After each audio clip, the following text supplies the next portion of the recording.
Yo, yo, yo, and welcome back to Creeps and Crimes Podcast. I'm Taylar. I'm Morgan. Happy Thursday and happy episode 211. 212. 212. Yeah, I think. I was so confident too. I was like, yeah, I definitely know That's this. the one, definitely. Okay. For sure. First things first, I have to tell you about this dream. I've been dying to tell Taylar about this dream. And it actually is going to play into the story. So I had this last night. Okay, right? I'm ready. Okay. So I'm at your house and we had just recorded. Nikki and McKenna show up and the downstairs, like without like giving details of your house, it was like you had a huge kitchen, all windows on the backside. Okay. And then a huge like back wraparound porch. Oh, but like dream. it was your house 100%. Yeah. And then same situation, living room stairs, right? Yeah. Okay. So we're finished up recording. You guys are kind of like rushing me out. Like you're like, all right, well, we're all done. So Good to see ya. Good to see ya. Great work today. Bye. Sayonara, bitch. You don't walk me into my car. Oh, okay. I never not do that. And she never does that. Yeah, She I never always not walk do her. that with me. And so I like leave out the back door and I'm like, well, that was weird. Like, do they not want me there? Like, why are they rushing me out? Why isn't she walking me to my car? I'm like mad at myself in my and in it dream is world. like pitch black. Now surrounding your backyard are these giant like hedges and a big iron gate with like a keypad. Oh my God, I'm rich. Yeah. I'm rich but in the this street. neighborhood was not nice. And it was not your current neighborhood. It was Yeah. like something like totally different. And so I remembered when I pulled in to record, they had, like or diagonal like parking. Yep. Like angle parking. That's how it was. And I knew my car was the second car in. Well, I go out and my car's not there. Oh. And I'm like looking around and I'm like walking around this back alley and all of a sudden there's just people everywhere. No. And these two guys, they try to fucking like kidnap me. What? They're kidnapping me. Like, I don't remember what took place, but they are after me. I am sprinting. I'm screaming your name. All of the lights in your house are fucking off. Shut up. I'm like, I know you're in there. And I'm in that back. I'm like fumbling with the iron fucking heart-shaped lock pad that you got going on to get over the bushes. Can't get in. No. And I finally just jumped the fucking fence, I guess. And I'm standing on the other side. And right outside the gate is this woman. Oh no, Morgan. Just like this old fucking hag. No. And she's just like staring at me. And like there's a bunch of people like behind her. And so I am beating on the glass window on the back of the kitchen. And Logan answers. No, you guys are nowhere to be found. I'm like, guys, my fucking car is gone. People are after me. Let me in, let me in, let me in. You finally let me in. And then like situation changes. Like no one's no longer after me. Now you guys are there. Yeah. And you're like, we have to find your car. I'm like, oh my God, my Volkswagen.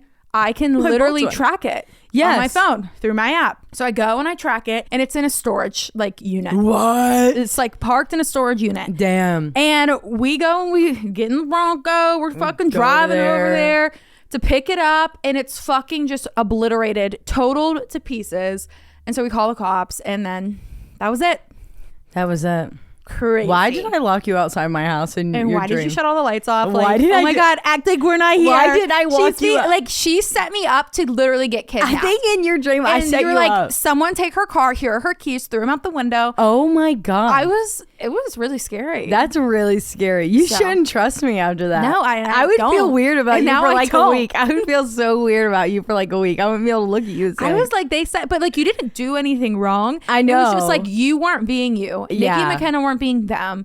Until like really I got back in and like when I saw Logan and then you guys were like normal again. that makes me want to like cleanse my house. Dude, I have chills just thinking about it. Yeah. My car was fucking totaled. Tried to get kidnapped down the alleyway.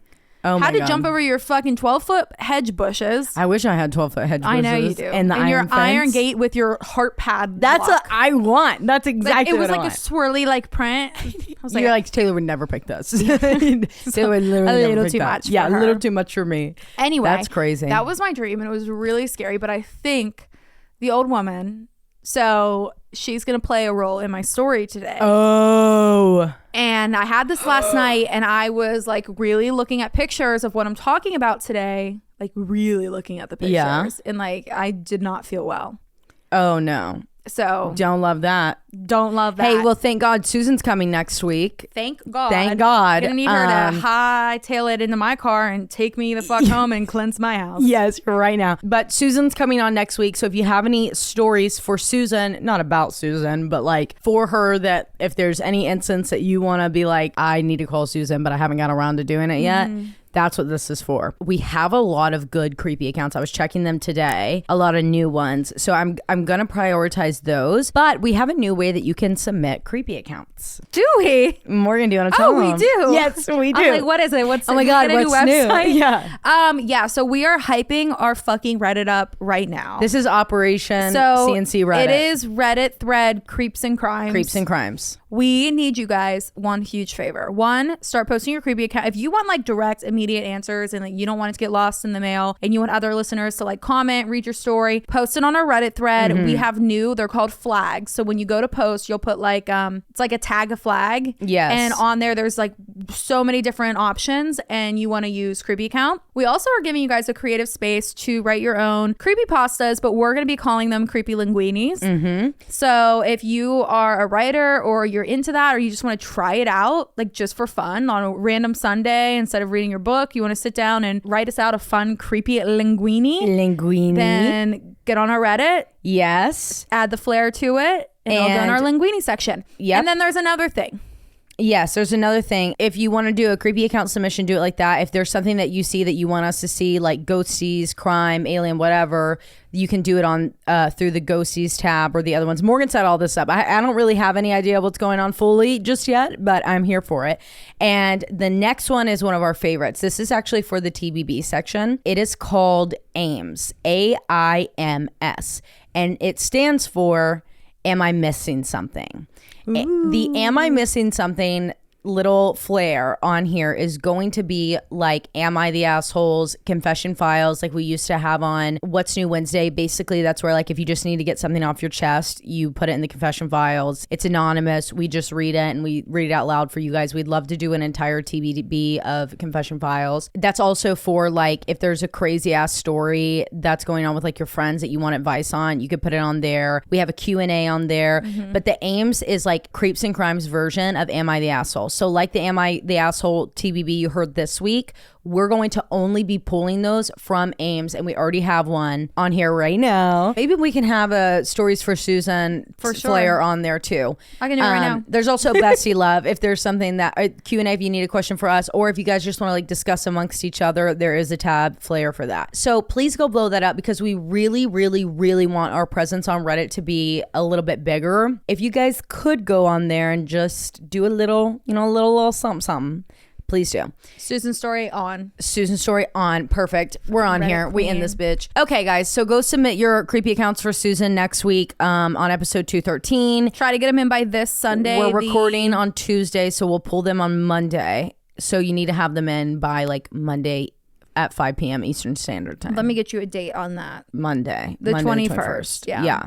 So get that into us. I don't really have anything new. I've worked in my backyard. Your sister-in-law is getting married this weekend. Yeah, Morgan, my sister-in-law is getting married this weekend. We worked out all in the yard this whole weekend to like get everything ready because we're hosting. It looks great. A little shower over here for her. It looks like she's got the 12-foot hedges. It looks like I got my 12-foot hedges. If you guys are looking for my house, just look for the 12-foot hedges and the iron gate. You'll find it. We're doing that. I'm really excited. I'm going to have 50 people at my house. That's a lot. I'm a little nervous about it. Like the closer we get, I'm like shitting my pants. Might just pull up. Yeah, you should. I have visitors, but I would love to have come. Maybe Susie could come and take pictures. Yeah, I know. I was thinking about texting her and being like, hey, what you doing? Yeah, what you doing? Yeah. But I don't know. I've got so much going on right now that I literally can't even think. I made Morgan record on a Monday. Neither of us remembered. No. We both were panicking last night at midnight. But I'm so obsessed with like this right here. Tops like Dear David for me. Like it's Shut up. It's truly one of my favorites. Really excited. It's gonna give you the fucking EBBGBs. Oh, it's perfect for almost Halloween time. Perfect. And also, she sent me a text at like 8:30 last night. She's like, "Hey, we good to record tomorrow?" And I like saw it for a second, and I was like, "No, what?" are you talking about, bitch? It's a Monday. It's not even a Tuesday. I'm like, oh, fuck. No. No. And the best part is that I did nothing Saturday and Sunday. Yeah. And I was like to that point of doing nothing that I was itching to do something. Good. But notes was not on. No, I didn't have anything to do But with had that. I known, like, Yeah. had I remembered, I would have definitely You would have just got it tried done. but I fucking just Flew through this one. flew through it. Because you're obsessed. That's good. I'm in a little I was gonna say this at the end, but I guess I'll go ahead and tell you. I'm in my like investigative era. So formally apologizing for at least one more after this unsolved case. Okay. And I know that everyone hates unsolved I do hate cases that.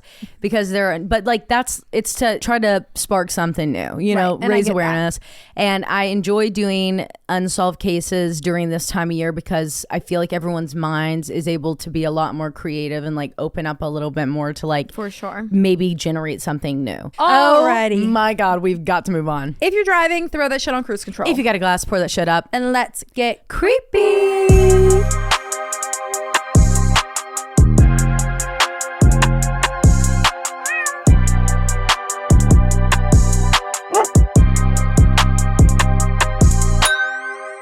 Okay, before Morgan tells us the crazy shit she's got today, I'm so excited. she's so excited about it, we need to take a second because we don't really do birthday shout outs anymore. We don't. We used to do them a lot more Unless often. it pulls at our heartstrings. Unless it's something that like really, really pops out to us and we just happen to remember right before we record. We just got one and we were going through our email looking for a PO. Anyways, we're getting charged for our PO box. We can't figure out what day it charges us and we don't know which card it's fucking charging and we're trying to figure that out. Anyways, as we were going through, we came across this email that I remembered seeing come through a few days ago. And it was from a man named Andrew. And he was reaching out because his wife's birthday, Ashley, is on October 18th, which is the day after this episode comes out. He emailed us like 2 weeks ago and was like, hey, for her birthday, it'd be really sweet. He's getting her some things. But anyway, we're not going to expose your gifts. But it would mean so much if you guys could do something personalized to her. Happy birthday, Ashley. So happy friggin' birthday, Ashley. He Thank said you that for you guys are listening. Knoxville natives. We love little Knoxville natives that listen to this and tell your friends happy birthday. Thanks for being our quote unquote biggest fan, according to your husband. Happy birthday, queen. Happy birthday. That's and so sweet. He's so sweet. Our boys would never, Ashley, so you got a good one. No, they would never know. This is so sweet. They would never. This is really sweet. So thank you, Andrew, for reaching out to us and happy birthday, Ashley. We love you. And thank you so much for being the best bestie ever. Okay, Morgan, what do you have for us today? Okay. Today, I am covering the the Catskills Crone. Okay, let's get into it. So, just a little blurb about what the Catskills are, where they are, history. I'm just a quick blurb.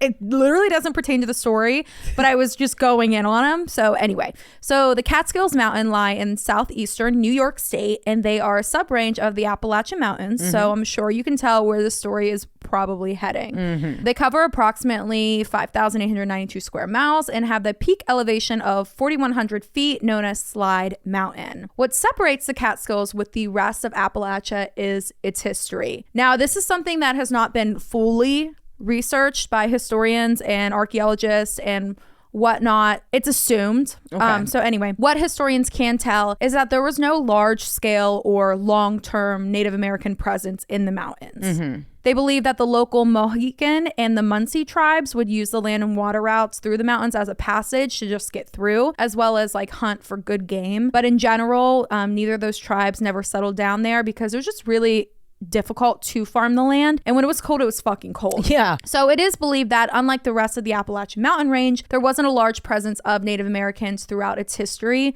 specifically again in the mountains. Now, this is not to say that they weren't on the outskirts, because they most certainly were. Yeah. As well as the foothills, but in particular where our story will take place is in the mountains. The area wasn't pioneered until Queen Anne's War in the 18th century, when explorers got word that Native Americans got something from this area that had curative powers. And this was the balsam fir, or the balm of Gilead fir, interchangeable here. Okay. This got the attention of two American naturalists, John Bartram and his son William Bartram. And the two of them went into the Catskills just for a quick little trip. Just a little looky-poo. And it wasn't too extensive because they just didn't have the necessities to actually like carry on through the mountains on their own. Do you know what the fir is? Like for FIR. Okay. Like tree. Yeah, tree. Yes. Tree. I think that's FIR. So it's right? probably like sap or bark probably from it? or like leaves. Yeah. If I had to guess. Because at first when you said, I was like, ginseng. They found ginseng. Yeah. No, not ginseng. Yeah. So the two of them, they go in for a quick trip. Again, it wasn't extensive, but they did write a book about it. The first documented book about the mountains, called A Journey to Ye Catskills Mountains with Billy. Not with Billy. With Billy. Billy's here too. My son Billy also. Billy was with us. In this book, they documented the wide variety of tree species, and they collected the balsam seeds, so the seeds to the trees, to take back to England to use as a form of medicine, which was an ultimate fail because once they were planted, they failed to grow in whatever terrain they were trying to plant them in England. I'm not sure where they were exactly, but it was an epic fail. Once the book was written, the area was colonized during the Revolutionary War, and it wasn't until the mid-1900s that communities started to really capitalize on what the Catskills had to offer as a recreational vacation destination. The Catskills became a major resort destination for Jewish New Yorkers around this time, and it had close to 500 resorts that opened up in the region. Oh, wow. Since then, there has been a change in vacation patterns, but there are still some communities in that area as well as summer camps and resorts. The Catskills were also the site of Woodstock, New York. Oh, yeah. Okay, yeah. Today, it's a very recreational area full of hikes, campgrounds, water sports, and lots of caves because it does have a history of mining. But it also holds a lot of lore, a lot of legends, and a lot of hauntings. Buildings that are haunted, rivers, caves, mountaintops, and roads, you name it, it's fucking haunted, and it's got a legend surrounding it. Some believe it was an area where a lot of cults would go back in the day and perform like sacrificial rituals. Yep. That's not confirmed, so that's neither here nor there. But there was a lot of unexplainable phenomena as well in the area, like UFO sightings, cryptid sightings, and allegedly witches. Could maybe be a perfect Halloween destination if you're into that. But there is one specific story of the Catskills that I'm going to be talking about today, because I could go on and on and on about this building being haunted and this river being, it was called like the Murderer River and like shit like that, which we'll save it for another day. But today I'm going to talk about the Catskills Crone. Okay, I'm so excited. So this is a mysterious statue that should be locked away with the Dybbuk box for eternity. So prepare to be haunted if you're listening to this. Now, there's no like knowledge that if you hear this story that you will be haunted, it's but not like I feel like I was. So here's a trigger warning for you. Cleanse yourself right now. Intention, only self. thing, highest and best, period. My sources for this story are from And That's Why We Drink, and the Newkirk Museum of the Paranormal, as well as Reddit. So the Newkirk Museum of the Paranormal, which is like a traveling occult museum, it's based out of Cincinnati, Ohio. They were paywalled. Yeah. So I didn't get to like actually see what they said, but I saw based off of their Reddit post. Some people argue that this story is kind of like a Dear David situation. Okay. Some people are like, no, this is absolutely true. Real. Specifically, Greg and Diana, the owners of the Occult Museum, they're like, yeah, no, we have it in our fucking possession. We didn't make it up. This is true, 100%. So we're just going to jump into it, and we're going to change some names here. So we have Nameless Guy 1 and Nameless Guy 2, and we're going with Brad and Chad. Love. Because Brad and Chad makes the story just a little less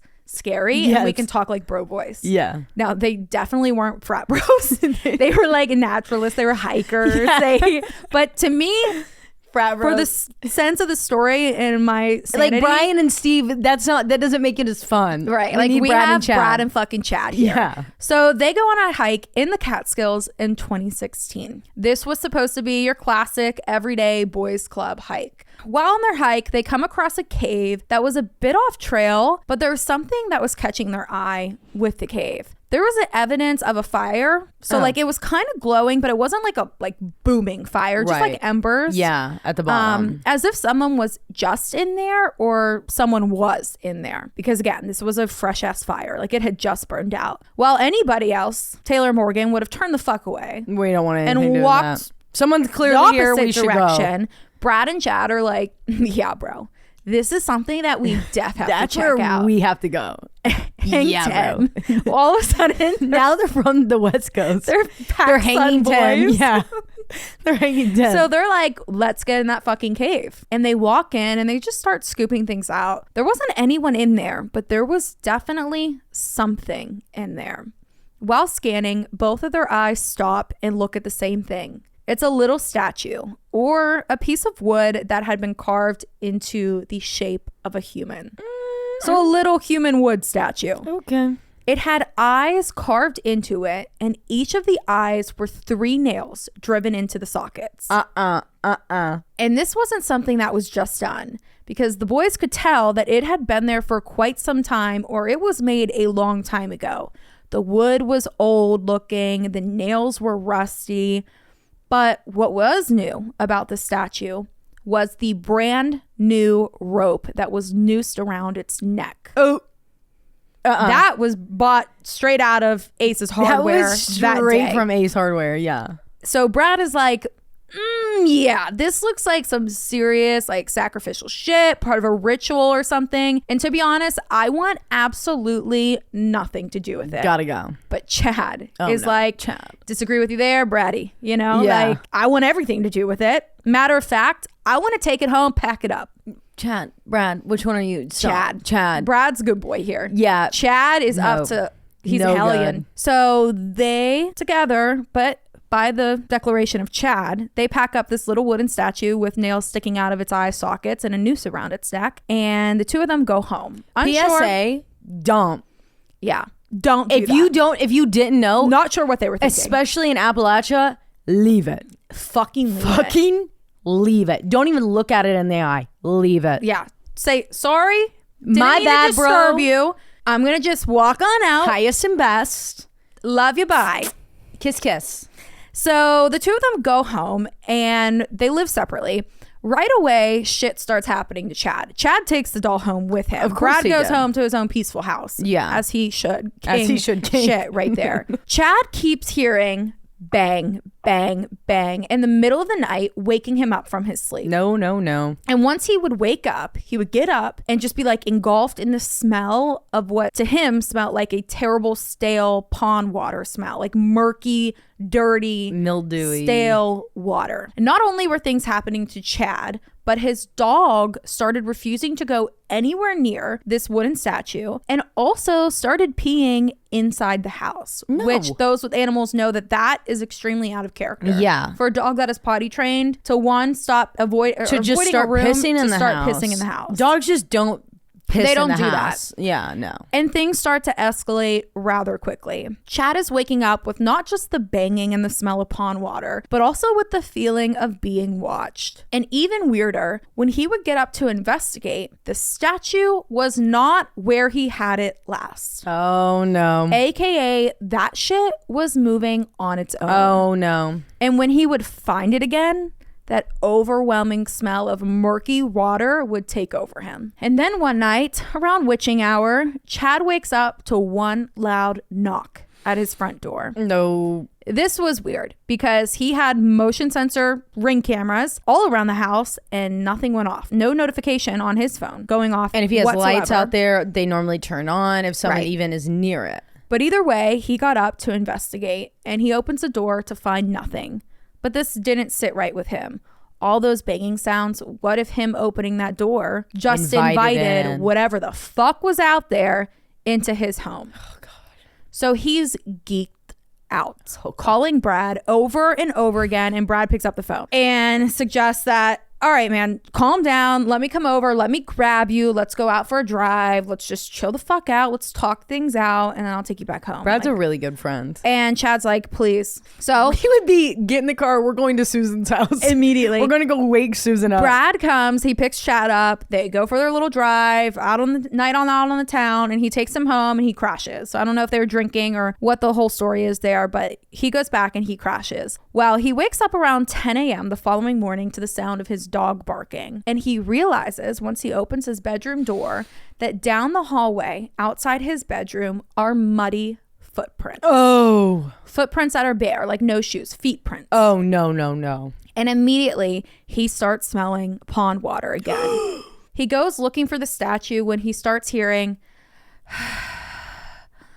heavy breathing around him. It's like 10 in the morning. Chad is like, yeah, I'm fucking done. Yeah. Exactly. It's 10 in the morning. I'm fucking done. I'm out of here. He grabs his dog. He calls Brad. He's like, I'm coming the fuck over. I'm getting in my car right now. I'm staying with you for however long it takes. I don't care. I'm coming over. I'm inviting myself. Here I am. Okay, good. I'm going to go get the holy water to... Alrighty. cover you in before you walk in my house. So Chad and his dog show up to Brad's. They stay there for a good couple nights, maybe even a couple weeks. The whole entire time, he's still really freaked out. He's shaking the fuck up. And he does not want to go back home. Meanwhile, Brad is putting this time to use and he's doing some work, and he is online in the paranormal subreddit doing some serious research on what could be going on. And he makes a post with the username Wigged Hiker THR Way. The title was, "Me and a friend found this creepy statue while hiking and now strange things are going on. Anyone know what this is?" Last weekend, my friend and I went hiking in the Catskills near Sundown Forest, FWIW, and found this really creepy statue while fucking around in some caves. It has nails in its eyes and a noose around its neck. Looks like it might be old. I don't think it's been there very long, but it's weird because this cave was way off the trail and someone had a fire in there not too long ago. Here's the pics, and he links the pictures. The statue really wigged me out, but my buddy decided to take it home with him even though I told him not to. Everyone says that there's devil worshippers that come out here to sacrifice animals and do their spells and shit, so I didn't want anything to do with this thing. A couple days later, my friend calls me and tells me that he thinks the statue is haunted because it keeps moving from its spot and he keeps smelling weird stuff. Says he can't sleep at night because banging keeps waking him up, and now last night someone knocked on his door but no one was there when he opened it, and he's super weirded out. He thinks he has a ghost because of the statue. It might just be a coincidence, but I think he's actually scared. Before we set this thing on fire, I wanted to see if anyone knows what it is. Has anyone ever seen something like this or heard of a statue causing ghosts? Throw her away because I didn't want to use my main account for spooky stuff. Yeah. And then edit to add, my friend showed up here at like 11:30. He's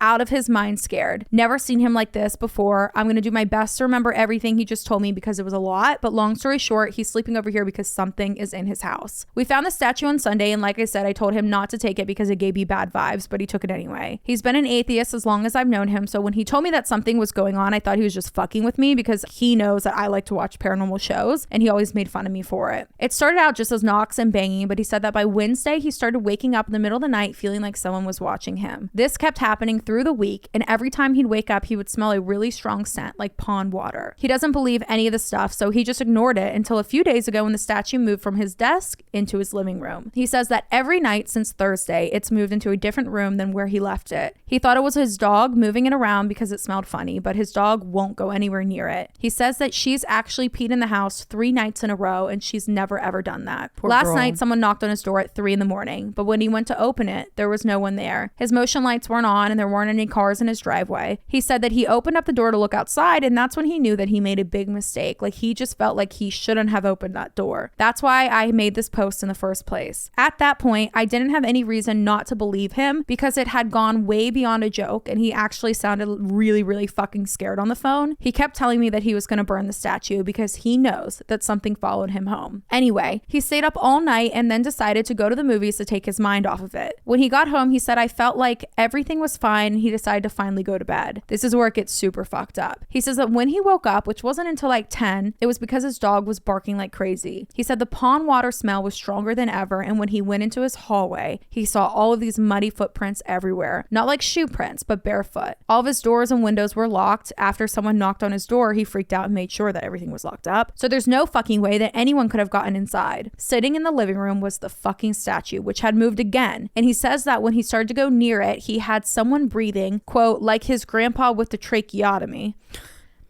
That was fucking specific as hell. Yeah. He pieced the fuck out, and now he and his dog are sleeping in my guest room tonight. I've never seen him this scared, and he even started crying. I have no fucking idea what to do. I believe him because he has no reason to lie at this point because it's way too far to be a joke now. I know that everyone says not to burn it or whatever, so what the fuck do we do? He wants me to go to his house and get the statue, but I'm too fucking freaked out to take it back to where we found it because I don't want to see whoever put it there. Sorry for the typos. I just wanted to write this out quick so I know that I got it all. Edit 2. Sorry I haven't posted. Things got worse last night. So we sent the statue to the guy in the comments today. So far, so good. Thanks to everyone who actually tried to help and didn't just call us a couple fucking idiots. This mystery user in the post here that he's like, I sent it off to one of the commenters, was Greg Newkirk, who left his contact information for Brad to reach out and talk about the statue. Greg Newkirk, along with Dana Newkirk, co-curate the Traveling Museum of the Paranormal and Occult, and are also on the show Finding Bigfoot as consultants. Greg suggests that the two of them needed to take the statue back to the cave, leave it where you found it, and apologize to it. So they do what Greg suggests. Brad and Chad go back to Chad's house. And remember, Chad hadn't been at home since he left that one night. He has been staying with Brad. So where the statue is in the house is really a mystery as it moves on its fucking own. But they kind of had assumed that it'd probably be in the living room because that's where it usually was. Right. They get to the house and his dog is with them and he's refusing to even enter. Oh, no. She's standing at the front door refusing to even Poor enter. Girl. As the two men enter, they see the statue sitting in the middle of the hall. And next to it is a massive crack in the drywall. Like it had ripped the fucking wall apart. Oh my God. They pick up the statue and they start explaining what they are going to be doing. Like, okay, we're so sorry for moving you. Listen, we're going to take you back to the cave. They're doing exactly what Greg Newkirk told them to do.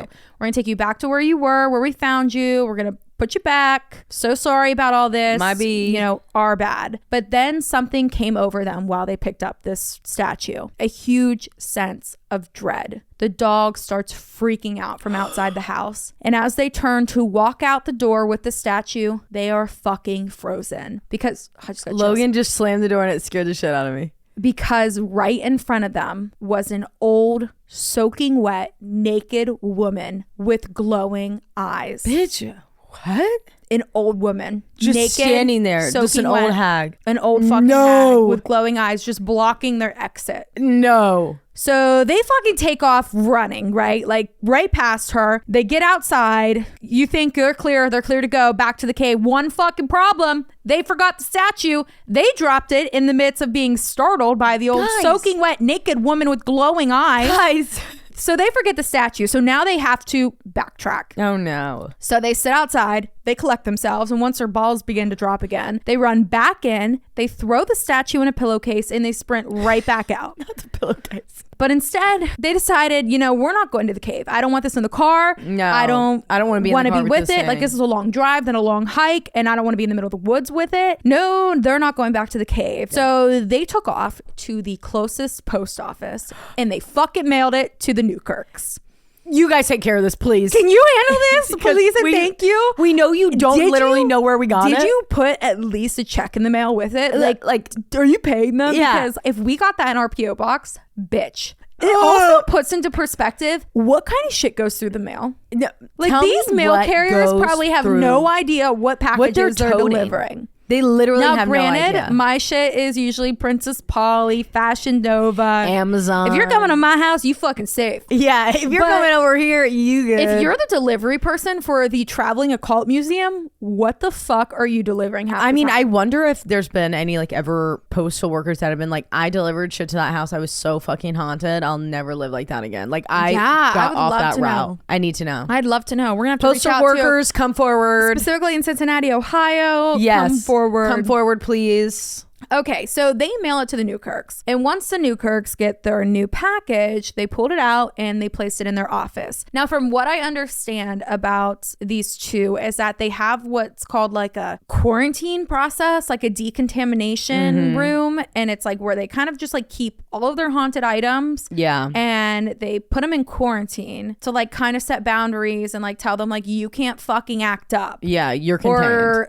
if you want to be out and about and travel with us and show the world yourself, you got to chill out. So we're putting you in quarantine. We're going to see how you fucking act, and then we'll go off that. And I don't know what else. I know there's another process to it, but again, they were paywalled and we're poor. So yeah, I didn't look.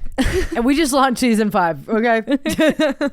We didn't pay that. I'm sorry, Newkirks. I really do want to join, though. We would love to join. Actually, I feel like we've seen them work with other podcasters. I think, is that the couple that works with at the time Sabrina of the Corinne? episode? Oh, maybe. But at the time of the episode with Em and Christine, they knew who they were, but they weren't familiar friends. Yeah, I think those are the two that did the Estes method with maybe Corinne and Sabrina. I'm gonna look it up. All right, keep going. I'll update you. Okay, so they get it and they place it in their little quarantine office, and almost immediately they hear knock, knock, knock in that room. They go and check on it, and in their office they had a crucifix with Jesus on the cross, right? Well, they walk in and Jesus was ripped off the cross, off the crucifix, and thrown across the room. They placed motion sensor cameras in the office directly on the statue, and they did catch it on camera moving on its own. They also started a live stream of the statue so that people, their followers, their fans, their listeners could watch at night. Again, you have to be a paying member to access this stuff. Yeah. But they live streamed it all night directly on the statue. One of these viewers had a terrible nightmare, and she ended up reaching out to Greg. She told him that she had a dream that a woman told her Greg swallowed nails while he was sleeping. No. And it's because she put them in his mouth. Oh, no. So this listener who's watching the live stream has a nightmare that night, this old woman, and like they don't know the half of this story. No, they don't even know the majority of it. What was weird about this situation was that Greg was having such serious stomach pain that his fans had no idea a couple days prior that almost sent him to the ER. Shut up. So when a fan who's watching the live stream, a streamer is telling him, dude, I had a nightmare you swallowed fucking nails. Are you okay? Yeah, are you good? That shook him to his core. Now, the update on that, I don't know whatever happened with that. Oh, okay. I know he didn't go to the ER though. Okay. Then they started smelling, again, the intense pond water smell. They got the wet footprints, not only in the floors, but also on top of their furniture. And they kind of had enough. So because things were escalating, Greg told the statue, quote, if we'd left you with the hikers, you would have found your way into a fire pit or a garbage can. Right. If you found your way to a priest, you would have been bound and buried, or worse, locked on a dusty shelf for years. Right. We are happy to have you live here, but only if you respect the situation. Period. If you've got unfinished business, we'll help you put it to bed. Mm-hmm. But if you don't treat us respectfully, then you're going in the fucking box. You're going in the box, bitch. And you're not going to be let the fuck out. Period. Now, I don't know the order of events of this. However, it quickly happened. But I know that they hear from another room the sound of what seemed like large amounts of water pouring down into the home, like a pipe had just burst. So they go running to the sound, and when they get there, it stops. And then they hear a thud from the other room. It was the statue that had just rolled off the table and under the television. Greg walks over.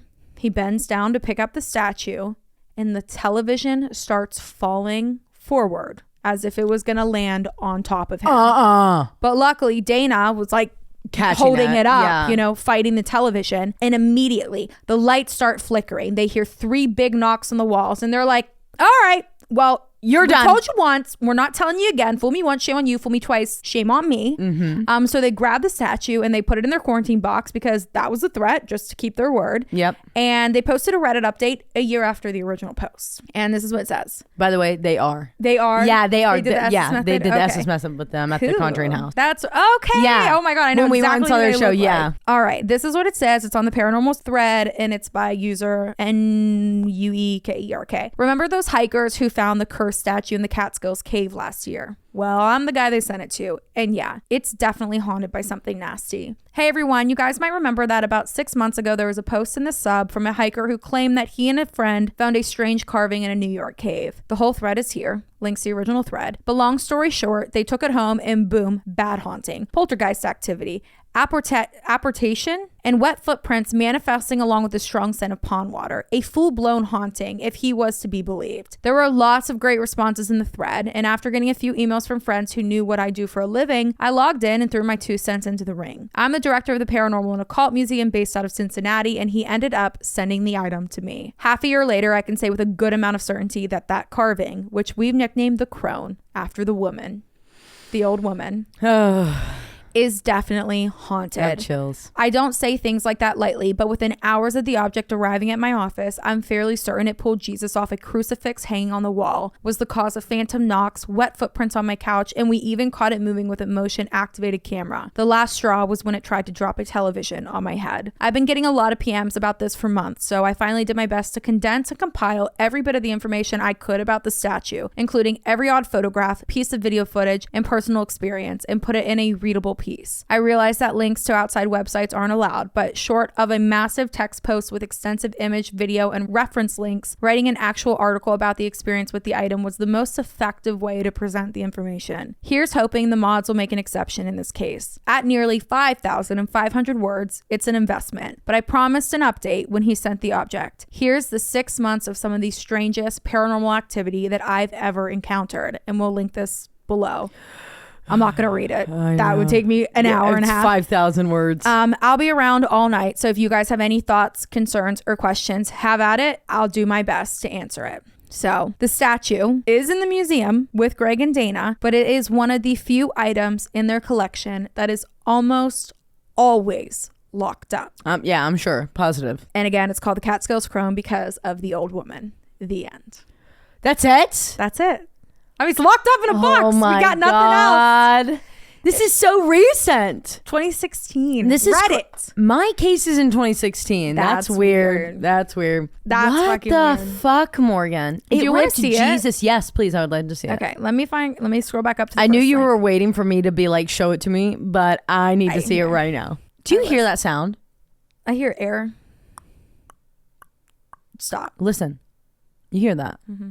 I'm going to go figure out what it is. Great. While I'm sitting here looking at the doll. Before I go, show me the doll. Those nails are crazy, but like the details on this doll are crazy. I was not expecting it to look like this. Right. Like it is like perfectly carved. It is perfectly carved. Like, I mean, I could see eyebrows. I see the shadow behind the eye that shows where the crease is. And the wood is like a dense like hardwood, like a good wood. To me, it looks and this thing's like bigger than I thought. Like Egyptian artifacts. Yeah, That's it looks like ancient, like how people are drawn in hieroglyphics, like the same art style, almost Lumerian. Like I see that too. Yeah, I don't. A lot of people think that witchcraft or whatever, they use this item as like a tool for possession, and specifically like how Greg, like how it was trying to possess Greg, like with the I don't know how to say this, the like nails, with the nails, like it's almost like trying to consume like a him. voodoo, like it's trying to repeat what happened to him. No, I mean there's a ton of fucking theories out there,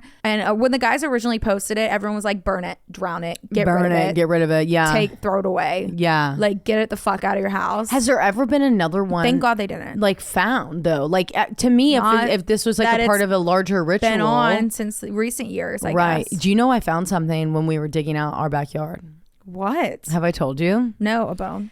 I know. Well, apparently there was a bone. I didn't see it, but Logan and Bryce saw it and they were like, it just looks like animal bones, like just little, like a squirrel or something. Mouse or something tiny like that. First thing I found was like a bunch of shards of glass, like big. It looked like someone had gone and like busted under the ground, and specifically I was underneath the tree in the back. We were digging under the tree and we were going around the roots, so that way we could fix the move roots and like get stuff out of the way so we could put up this retaining wall. And I found like what looks like a nice glass cup that was broken. It's like got pretty rims on it and stuff. I couldn't find the whole thing, but I found like pieces of it. And it was really old because the glass was it was under the roots of this big fucking tree. Then right underneath that, I found white glass. It looks like milk glass. And I was like, okay, well that lines up. So then I pulled out all those pieces. And as I'm like digging, I just like stuck my hand down in the dirt and I was running it around to see if there was anything else that was going to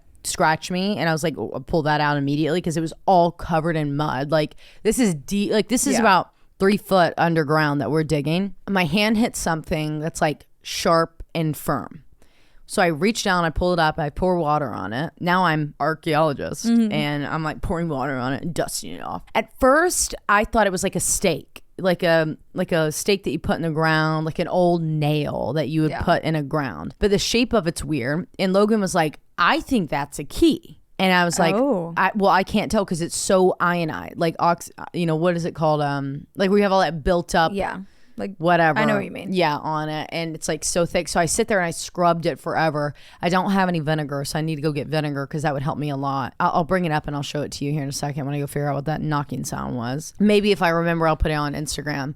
But yeah, I found that, and I want to take a picture of it and post it and be like, has anyone ever found something like this? Do we think it's a key? Do we think it's whatever? But I know it's old, and because it was under the fucking big root of that 100+ tree. Yeah. That's crazy. Yeah. And now I'm like, I want to dig up the whole fucking backyard. I know. I want to dig up the whole thing. I just want to be a digger. I just want to go get a beep, beep, beep. Metal detector. Metal detector. My dad has like 3 because I was obsessed with metal detectors when I was little. I would see those bitches on the beach. I'd be like, I'm so jealous. I never took them to the beach with me. They're I would out just here go getting out rich, and I'm out here. I swear to God, burning. You guys are finding bones. They're not bones, diamonds. That's what I meant to say. No, diamonds, watches. I'm like, should we get into metal detecting? Because I'm telling you, that was my shit when I was young. I begged for one for Christmas. Please get me one like they have on Oak Island. Please.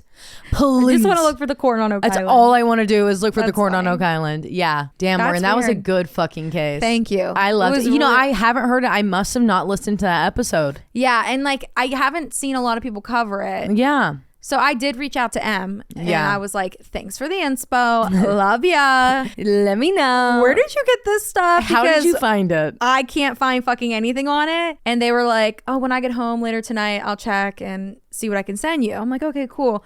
Well, my answer to that question was Reddit. Reddit. I was like, don't worry about it.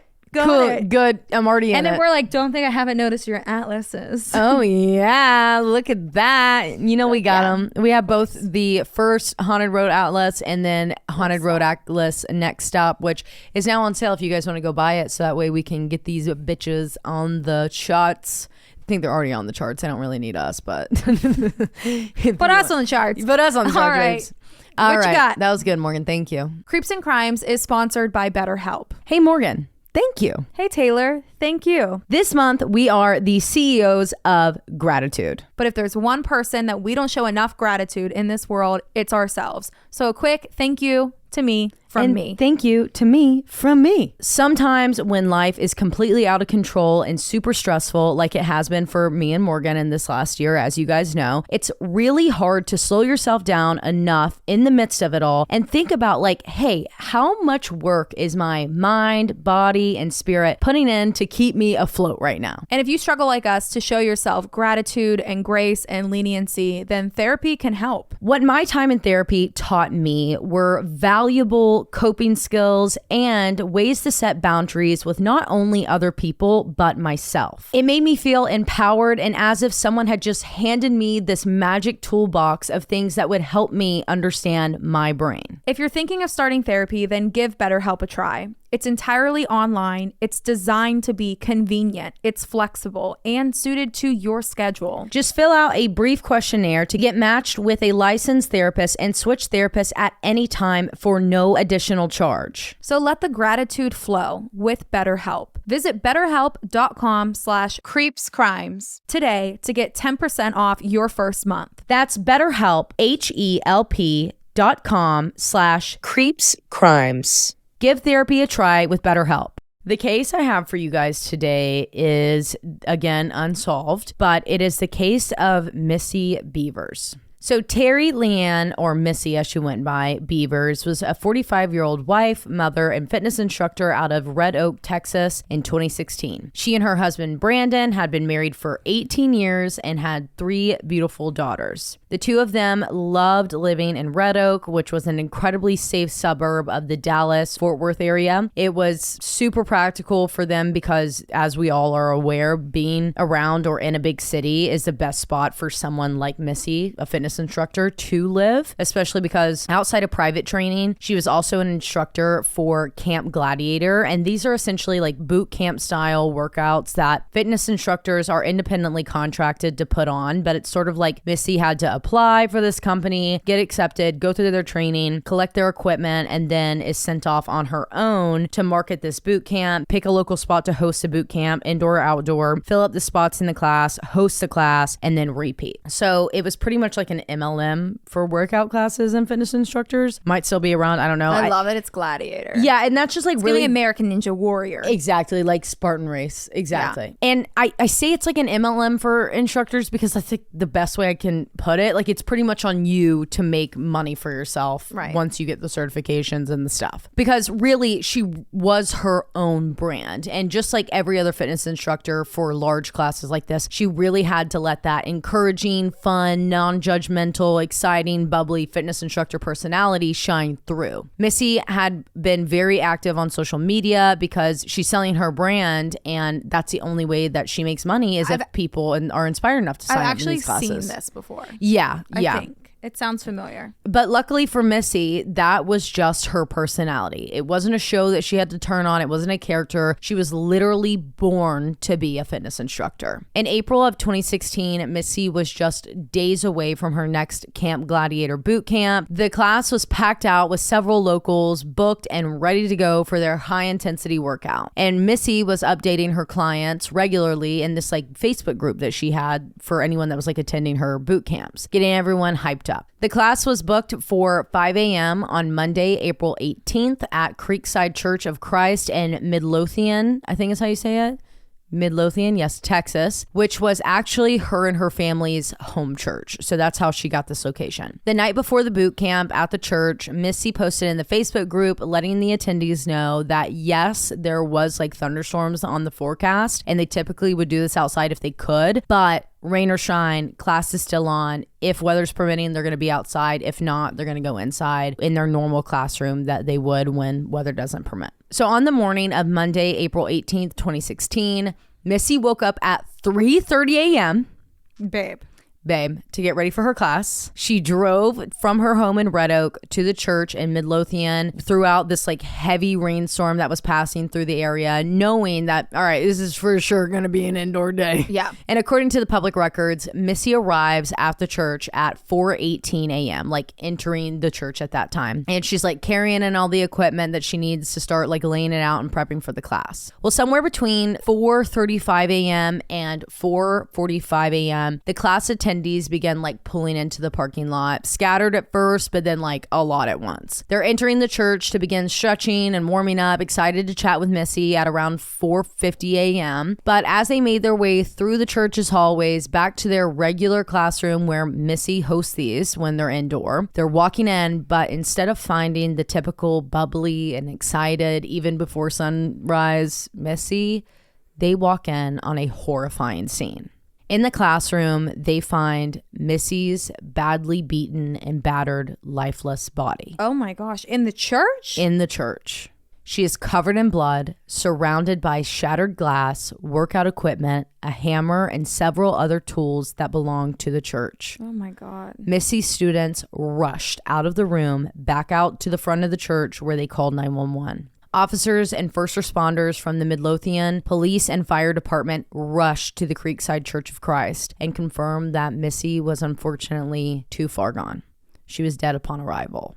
This was shocking for everyone. Missy's students, the family, her friends, the police, the community, because there hadn't been a murder, a homicide in Midlothian since 7 years before. Wow. And they knew this had to have been a targeted attack. Missy had been beaten to death in what looks like an incredibly passionate crime. She had puncture wounds to her head and her chest. She was ambushed by her attacker, completely taken by surprise. Investigators immediately contacted the church officials, who rushed to the scene to help in any way that they could. And while waiting on them, crime scene starts sweeping through the entire church, trying to figure out how and when and where Missy's attacker got in, which was pretty easy to determine as they simply were able to follow this trail of broken glass and open doors, leading them to a back and side entrance of the church. From the outside of the church, investigators find a back door that has been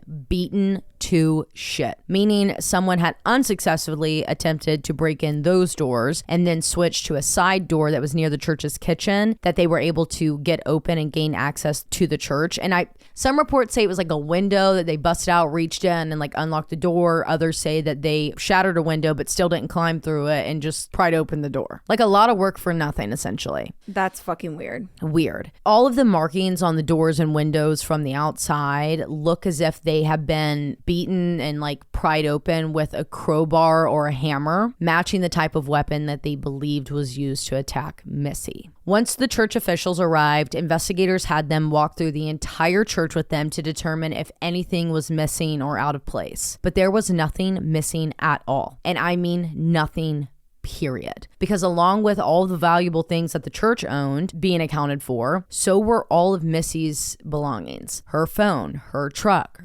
keys, her wallet, her purse, and even all of her jewelry, including her wedding ring that was on her finger, were all untouched and still on her. So it wasn't a robbery. Ruling out robbery as a potential here. This had to be, it confirms that this had to be a passionate, targeted crime. But by who? Who would want this sweet and well-loved fitness instructor, local woman dead? Well, investigators didn't have to wait long for their first large breakthrough to happen in this case, because the first thing church officials did when they got there was say, hey, we've got security footage. Let's go look at it. Oh my God, yeah. Now, the church had outdoor and indoor security cameras. Thank God, literally. Literally, Seriously. thank you, God. So the outdoor cameras hadn't been working and weren't on that night. Like, they had like issues with the wiring of them, so they turned them off. But all of the indoor ones were on. They weren't like all over the place as police had hoped they would have been, but they were in the main places, and they were recording all night long in the public areas of the church, including the hallways that had the broken glass and the open doors. For some reason, I'm picturing a really small church. Is this a... It's not a mega church at all. It is Okay. not a mega church at all. Think about just like a classic southern side of the road church, you know, similar to the church over here near me. Okay. Yeah, just like that. Police start going through this footage, and it's in all of the main areas that they want to look at, the places that have the shattered glass, that have the open doors. And what they found on these tapes was honestly the very last thing that they were expecting to see. From what investigators could tell, the suspect entered the church around 3:50 a.m. That's when they got that back side door open. Then, as slowly and as unbothered as a regular person just walking through a church, they wandered through the halls. They were casually swinging what looks to be a phone and a hammer around in their arms, opening doors, prying open locked doors, looking at pictures and corkboards on the wall, like, you know, announcements. What the and fuck? shattering windows for fun, just for funsies, just throughout the whole church. Like a vandalizer. Exactly. You walk in there with a hammer, you're gonna just break shit. Yeah, just gonna break shit. But what shook the shit out of investigators is what this person looked like. And Morgan, I'm gonna send you the footage right now because it's been released by the FBI and the Midlothian Police Department to the public, and I want you to describe what this person looks like. Ready. Oh my God. Tell us what you see. It's a police officer It's a police officer. in full, like, Tactical gear. riot gear Yeah. is what it looks like. Like SWAT team. Yeah. This person is in full-blown police tactical gear. The helmet, the boots, the vest, the gloves, the pants, the whole fucking nine. Just lingering around this church like nothing is going on at all. What the fuck? Yeah. Guys, this is on our Instagram for you guys to see on my side of the post. You can go look right now. I promise I'm going to have it on there as early as I'm awake. The first thing I do when I wake up is I'm going to post this for you guys. I'm still You watching. see the big police thing on their back. It literally says police. Huge. And that's like real tactical gear. That's not like a costume. And he's just rummaging. Yeah. Just going Opening around, shit. opening doors, busting it open. But his face is fully covered. Yeah, you cannot see who this person is. Big guy, at though. All. Yes. Immediately, police and the public, when this was released, honed in on two very specific characteristics of this person. And I want you to keep it on your phone so you can look at this. Number one is their build, and number two is the gait or the way that they walk. Yeah, I was already looking at the feet. Right. Starting with their build. Am I okay? Starting with their build, according to an article released this year by FWAA 8 News, forensic analysis of the security footage estimates that this suspect has to be approximately 5'8" with all the gear on. So with all the gear on, they're 5'8". Meaning, if we were to take off their shoes and their helmet, they could be as short as 5'3", but with all the gear on, they are measuring at 5'8". Okay. Obviously, we can't tell exactly what their build is because they have all of this gear on them, but this person seems to be a bit stocky, as in has either like large muscles or like, you know, Big motherfucker. yeah, like just like a stocky person, and very specifically like wider shoulders to me. Yes. And according to that same WFAA 8 news article, the person's unique walk is characterized by what seems to be a limp on their right side. It is super faint, but you can see it in that security footage if you like want to go take another look right now, Morgan.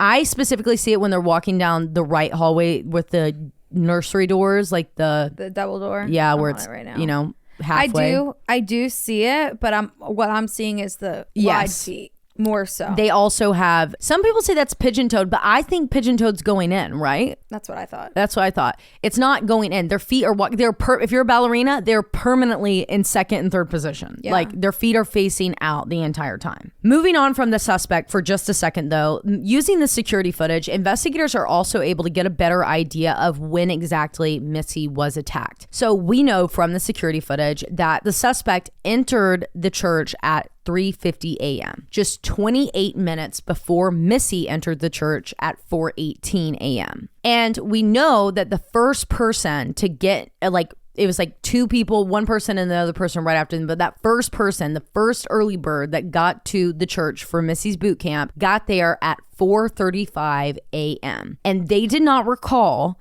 seeing any other cars other than Missy's truck in the lot. Or anyone in full fucking police tactical gear leaving the church. They would have seen that. Meaning Missy would have gotten into that room, turned on the lights, sat down her stuff, started moving shit around, and then was attacked within minutes or seconds. Side note, we don't, on the released footage that's been, out to the public, we have never once seen Missy in any of, it doesn't show her entering. We don't know if she wasn't picked up on it or if they're just not releasing it. We have no idea. What we do know from interviews that have been done with police and family after the fact is that there is footage of Missy hearing a loud sound and doing a double take or maybe looking out the door. I don't know if there was a camera in the room or not, but we do know that there is a reactionary moment of Missy right before she got attacked. So police know at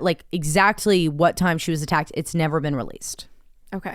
So this gives the suspect enough time to flee without being seen at all. But that's crazy to me because they had less than 10 minutes really. Right. If she got there at 4:18. 4:18. She goes down to the room. She's walking. And the first guest arrives at 4:35. 4:45. Right. 4:35. We know the first person pulled into the parking lot. 10 minutes. 10 minutes. To do what you fucking did and get out. Yeah.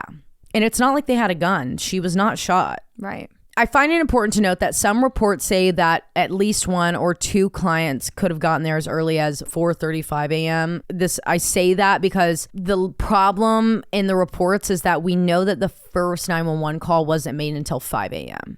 So if what I meant to say is that 4:35 a.m. person, allegedly some sources say that they entered at 4:35, but then no 911 calls were made for 30 minutes. So how does that make sense? So I don't know if that's just you go misreporting. In, you go to the bathroom and you're taking a shit, and then you get up and you walk down the hallway. That could be the case, exactly. Either way, because of the outdoor cameras being off and or broken, we don't have an idea about what this person could have been driving or when exactly they left the parking lot at first. But police quickly pulled all of the security cameras that were facing the road around nearby the church from businesses and homes. You got it's rings, 2016. Yes. And through this, they were able to identify two vehicles of interest. The first one that they got was from a sporting goods store, and it's SWAO. I don't know what that is. I've never heard of that type of. I was expecting Dick's. Some people say SWA Outdoors, but either way, it was just on the street from the church. This 8-minute video from this parking lot at this sporting goods store shows what looks like a silver Nissan Altima that was built between 2010 and 2012 with an oval. Okay, the reports say that it's an oval shaped bumper sticker. I've seen a picture of it. It looks like the Universal logo. So a circle with a font through it. So that's what it looks like, not an oval to me. Okay.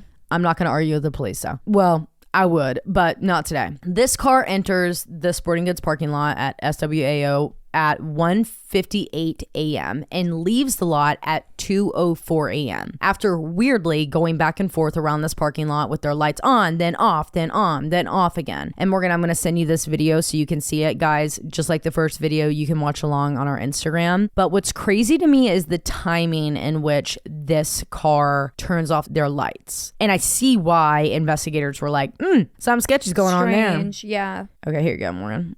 Why? Why would they do that? They're literally pulling in, shutting the lights off, making their turn. Then they just drive around it. It's storming. It's pouring rain. They're just driving around. aimlessly. I would be like, red fucking flag too, or that person's on drugs. Right. Like, what is this and why would you turn it? It's almost like they're giving a signal. Yeah. You know, that's weird. Oh yeah, that's one. Oh, where it's you literally just driving in circles. Yeah. Empty lot, not a single not other a car. soul there. As for the second car of interest, we don't have a video or like a picture of it that police have ever released, at least. They've never really expanded on exactly how they learned about this car, but either way, the second car of interest was a newer, at the time, so a newer for 2016, dark SUV that was allegedly seen leaving the church parking lot at 4:30 a.m. the day Missy was murdered. Oh. But really, that's all we know on it. But keep that in mind. We're going to come back to it. Investigators put out a call to action to the public to try and identify these vehicles, or just hoping that the people will come forward and be like, sorry, dude, I was trying to get my GPS to load, or my lights were being weird. I didn't know if my lights were on, so I wanted to pull over and make sure they were. Because I've done that before. I've been like, are my lights fucking on? I would do that, but I wouldn't drive around in circles off and on. No, I wouldn't. I would off pull. and on. What I do is I pull into the front of a store where there's reflective glass and I make sure that they're on. Right. That's what I do. Or line up against a pole or something. Exactly, and see if I can see them being on. Especially during the rain and in the morning, I'm like, wait a second. Am my fucking lights on? Do I have night vision right now? Or am I like, lights what's on? happening right now? Yeah. So that could have been the case, but no one ever came forward about either of these. So it doesn't look good. Yeah.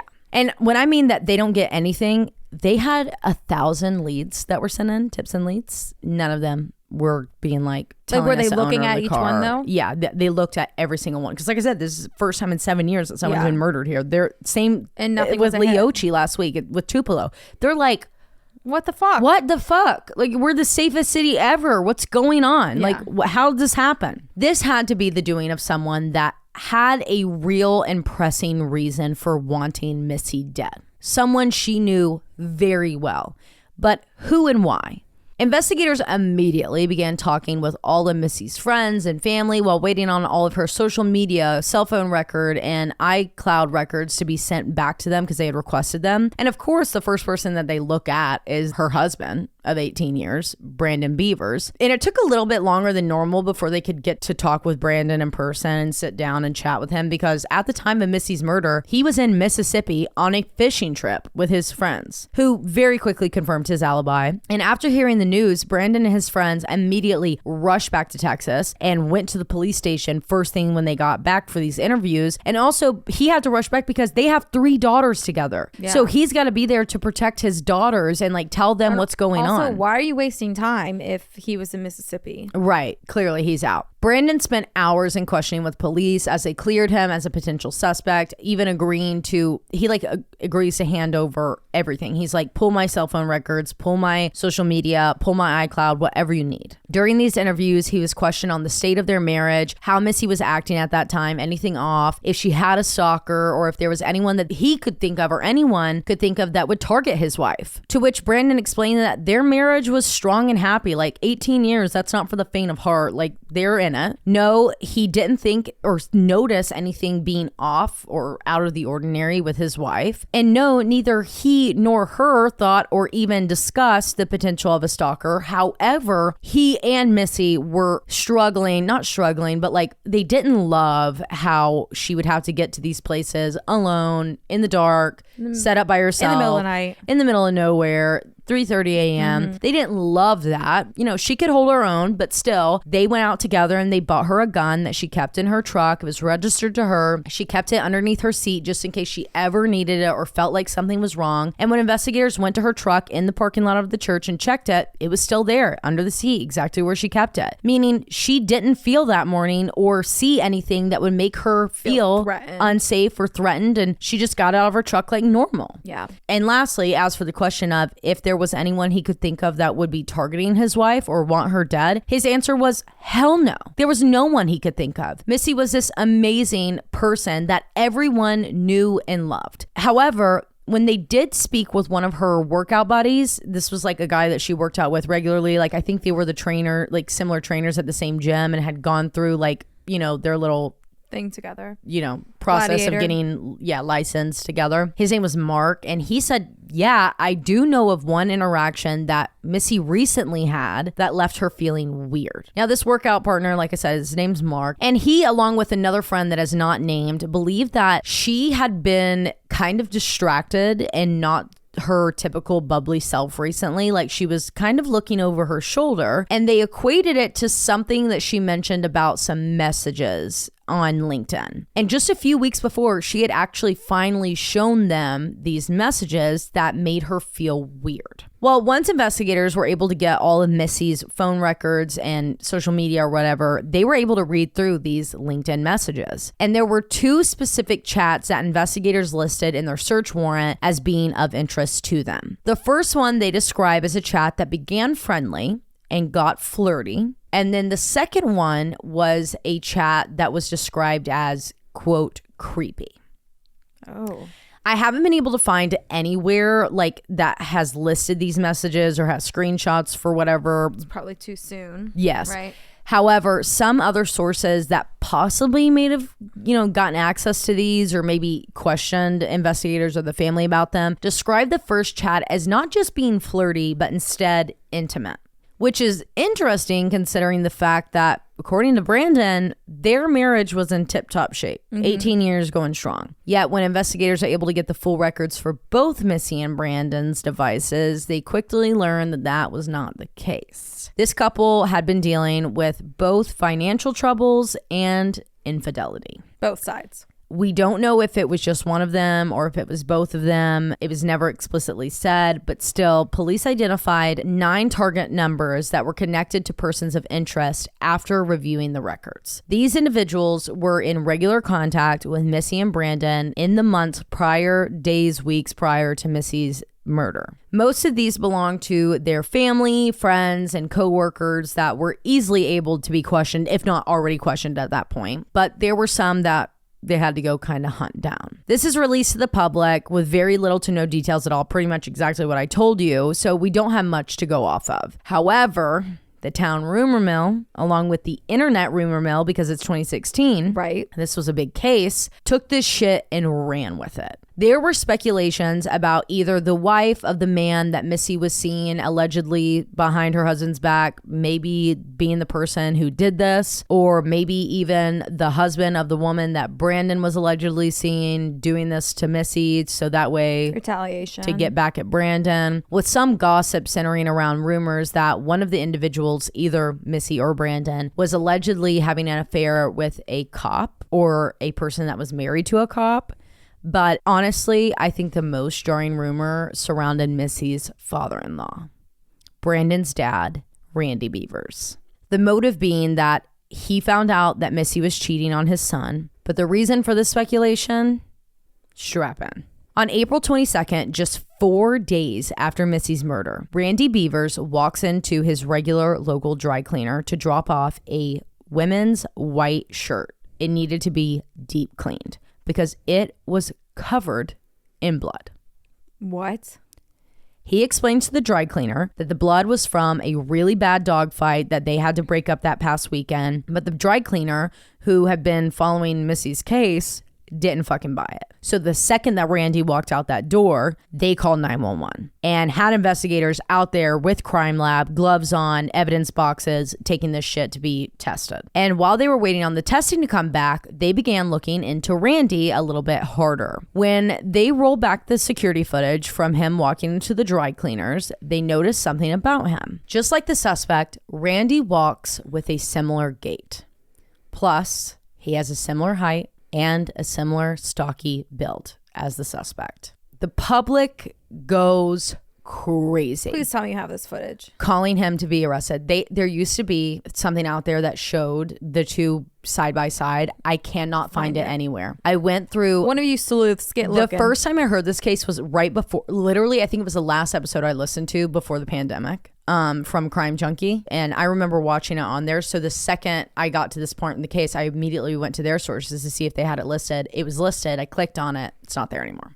Damn. Yeah, sad. But I'll try to find it if I can. If I can search it, I will. I'll put it out there for you guys. But Public goes crazy. They start calling for him to be arrested immediately. And when I say the public, I'm no longer talking about just the town. This is on the internet. This is This is Twitter. Yeah. In 2016 Twitter. Oh, yeah. Oh, my the God. Era. Yeah. Immediately, Randy, Brandon, and their entire family, the entire Bevers family, calls a press conference to discuss this and hopefully put the rumors to rest. They, along with police, confirmed that the blood was 1,000% dog blood and explained that the day before he dropped it off, the family was at his daughter's house, so Randy's sister's house, when a dog fight broke out, and it was really, really bad. And their dog, Randy's dog, ended up passing away from how bad it was. Oh, jeez. Yeah. And police confirmed this with the help of the emergency vet techs that he worked with and took the dog to the second that this happened, plus like all the witnesses from the neighborhood. Plus, at the time of Missy's murder, Randy had a solid alibi that had been confirmed already. He was in California.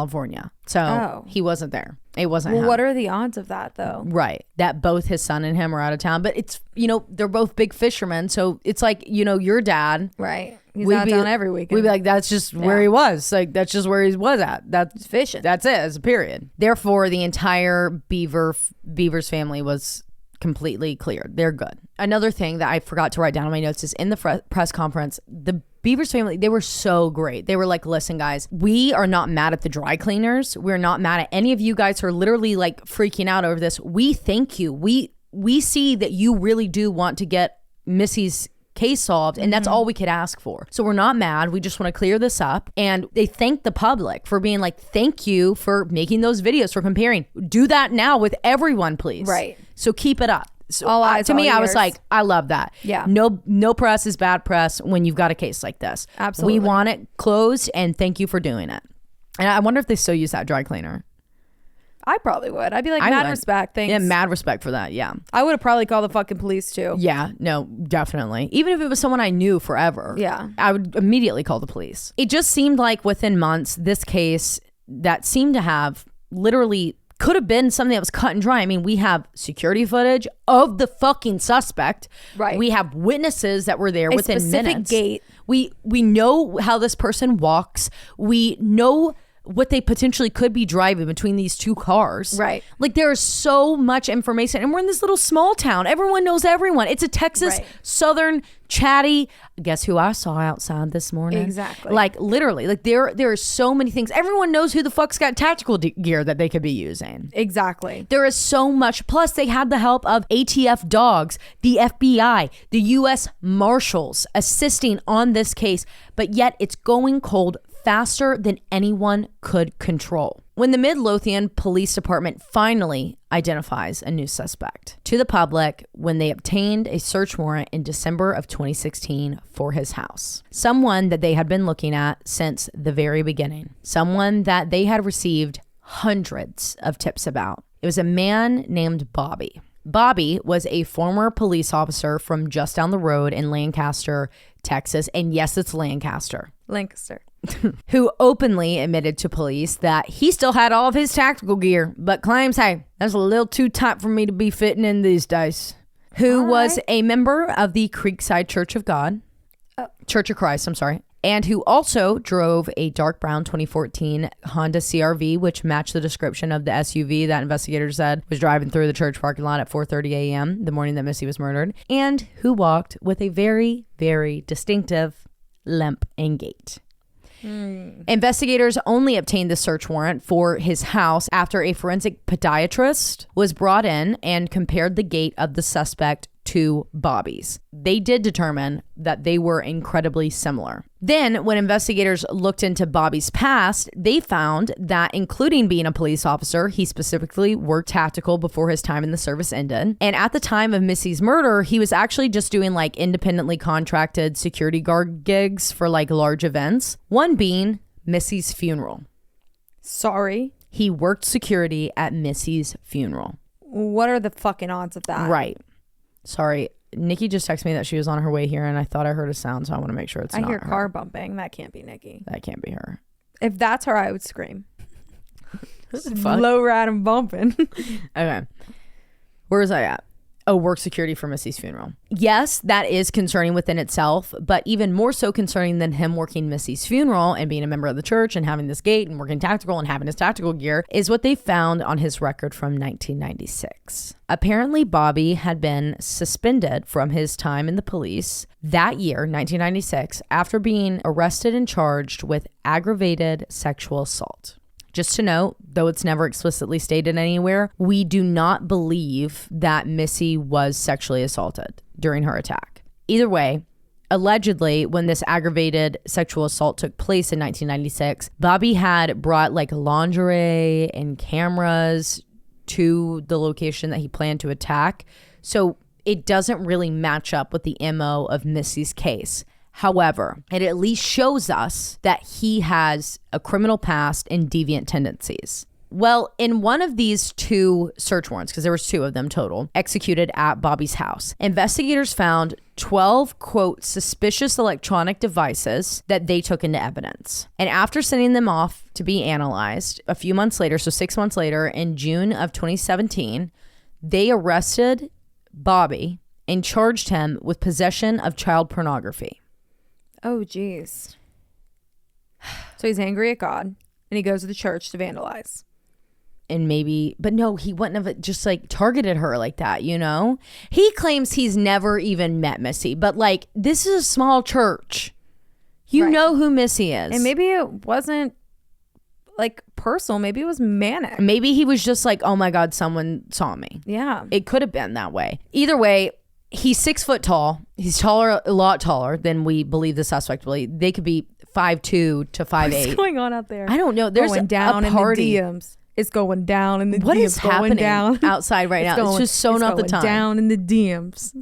I don't know. I just haven't heard that song in so long. It really caught me God. off guard. But the thing is that Bobby was 6 foot tall, which is a lot taller than what we believe the suspect to be, 5'3" to 5'8", at 5'8" at the tallest.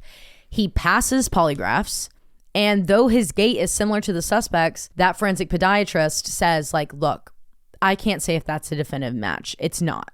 Right. You know, so for it to not be a definitive match to me means he ain't it. Which is why police eventually ruled him out as a person of interest / suspect. And I wonder if they made him try on his tactical gear before they did that. I would assume right? Like, put it on. And like, what kind of tactical, did it match what was in there? Yeah, it's like the standard police tactical gear like that. Damn. Yeah. Missy's case remains unsolved to this day, with tons of public speculation surrounding it and a lot of public psychoticness. Literally, there are people that have been harassing her daughters, trying to like tell them things or ask them questions. I have to assume that they're like similar to our age, probably like a little bit younger than us. Maybe Lola and Phoebe's age closer. Okay, so like maybe like 18, you know, late teens, early 20s. Well, I'm glad that that's not like public information, to be honest. Right. Like I didn't want to say any of their kids' names. One of them has like spoken out and done interviews. I'm really not going to say her name on here. I don't want anyone to fucking attack her because that's not okay. Yeah. What the fuck are you freaks on? Seriously. No, seriously. That's not okay. Like small town energy. Yeah, it's so not okay. They just like, and just like internet 2016 goes away. Tech, you know, Twitter. Like, oh, we're going to just DM her. We found her name. Like, we're going to be like, hey, did you know this? Or da-da-da-da-da. There are right and wrong ways to ask questions, express interest, and give tips to help solve Missy's case. But it's only through police. I don't know how else to say it, period. It's only through law enforcement. So if you or anyone you know has any information that could possibly lead to Missy's attacker, please contact the Midlothian Crime Stoppers at 972-937-7297 or the Midlothian Police Department at 972-775-3333. Though I am not going to spend any time speculating with you guys today, mainly because I really just want to protect her daughters. I couldn't imagine if this was my mom and I was getting fucking harassed in DMs about this. I'm going to say 3 things and then I'm going to direct you to a very specific Reddit thread. Number 1 of the things I want to say, it could be a woman suspect. Police have come out and said, hey, we know that we used he, him pronouns in the beginning when discussing the suspect, but it could be female. We don't know if it was or not. The outward pointing foot is apparently a predominant female walk, but I don't know how much I believe that because I could sit right here right now and name you 10 men, like off the top of my head, that walk like that. Though, like just like walking. I only know like 3 women walking through the hospital, a lot of like my older coworkers and just older people in general, I don't want to say it's like a waddle, but it's like they do that. They have their feet out. Turns out. Yeah. And they're just kind of like and it looks like a limp. It does. Exactly. And also the swaying of this, like if you really watch the video, for example, the first time I watched it, and before I even knew that there was potential for it to be a woman, when I was just very early on in my research and I hadn't re-listened to any episodes about it, I just found it in a DM saying someone that I should cover it. I was like, oh, let me look back that thing up. And I was like, oh my God, the video. I started watching the video and I thought to myself, you know, I remember when I first learned about this case thinking that this was a man, but I think this is a girl because of this like sway in the walk. It's like feminine, like sway, it's like the waddle. Like, yeah, like how women's hips walk. Like it's very feminine, and I'm not even talking about the waddle as much as I'm talking about like the way that the back and the shoulders all line up and how it goes. You know, there's a difference between if you're looking at a cis-born male standing here in front of me walking around and a cis-born female walking around. Like I can see, you know, obviously there's some like crossover because there's different body types and everyone's different, right? But I know exactly the most part there is this like similar little female sway that women have, and it's because we have different types of hips than men, right? It's not our like fucking hip bones are huge, it's just different. It's just, you know, skeletal things, but that swaying and the shoulder and the back and the way the chest is being held, it reminds me of a female. So go back and watch it again with that in mind. Think like, let me look as if I was looking at a woman walking, and you're gonna see these things. But I didn't even have to have that prep before I was like, that could be a woman. Yeah. So agreed. Police have come out and been like, by the way, I already said that.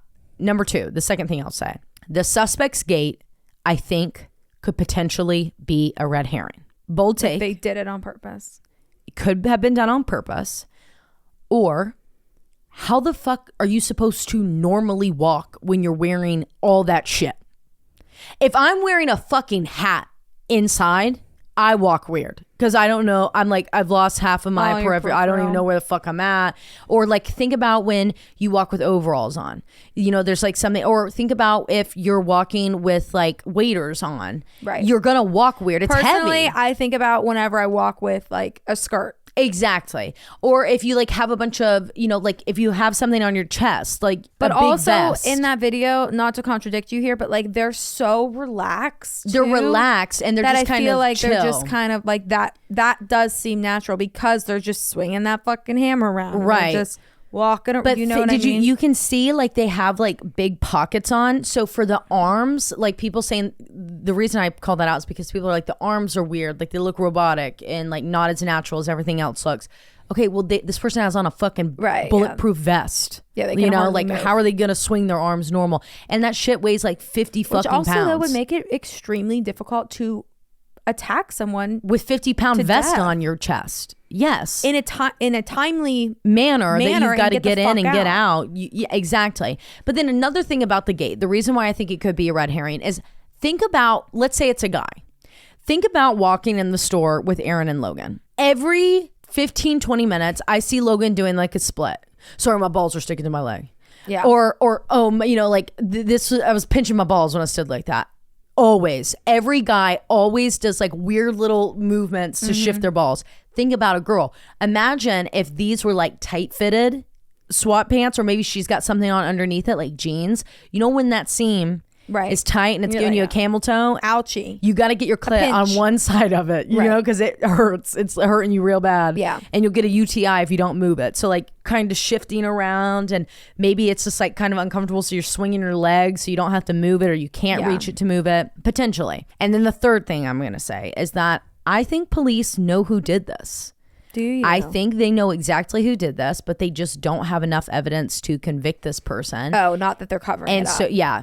I think that they don't have enough evidence to convict this person just yet. So they've been holding off for years, mainly because we do know from the interviews with family and friends and investigators that they have done, that all these people have done.